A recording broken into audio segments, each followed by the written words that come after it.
Hey everyone, it's Angry Bill from Prehospital Wisdom. I want to talk to you about dispose.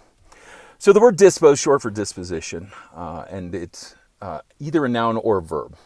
As a verb, we're talking about to disposition someone, to pick, to engage in dispositioning your patient. The noun version is what was the dispo. What a dispo is either a transport or a refusal or a medical examiner's case or whatever the dispo is. The verb dispo is what I specifically want to talk about. So when I first started in EMS, I worked for a private ambulance agency that got money via billing for transports. And so in that agency, if you called for us, we were transporting someone. If I showed up on scene, someone needs to go to the hospital in order to pay for my visit. When I later went to work for the Denver paramedics, part of the job there is to correctly dispo patients and keep unnecessary patients out of the ER that don't need to be in the ER.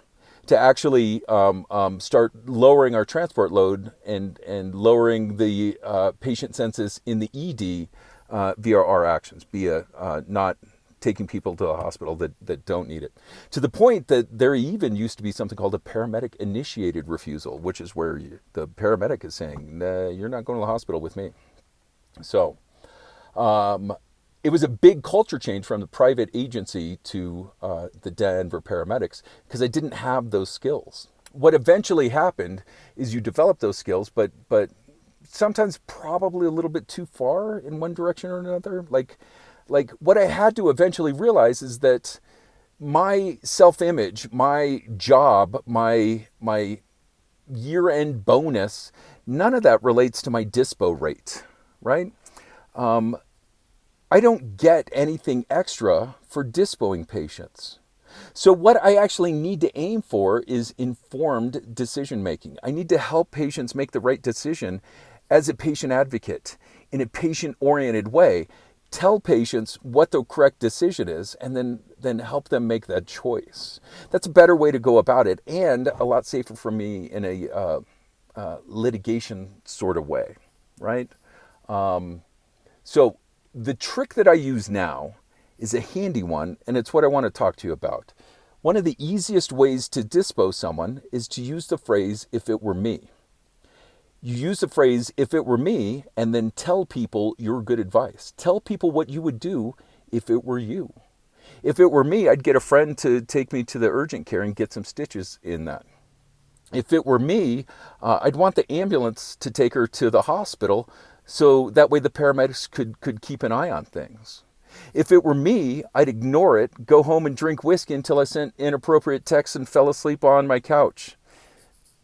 Probably not that one. But for the most part, you just get to give the truthful advice of what you would do if it were you. As an EMS expert, you get to give people advice. By calling 911, they're saying that they're being confronted with a situation that they don't know how to handle. And so they're calling you for advice. Sometimes it's obvious. When someone is shot in the liver and semi-conscious, you get to just pick them up and drive them to the hospital, right? Like, you don't need to tell anyone, if it were me, I'd like it to go to the hospital, get a little bit of abdominal surgery. No, we don't need that.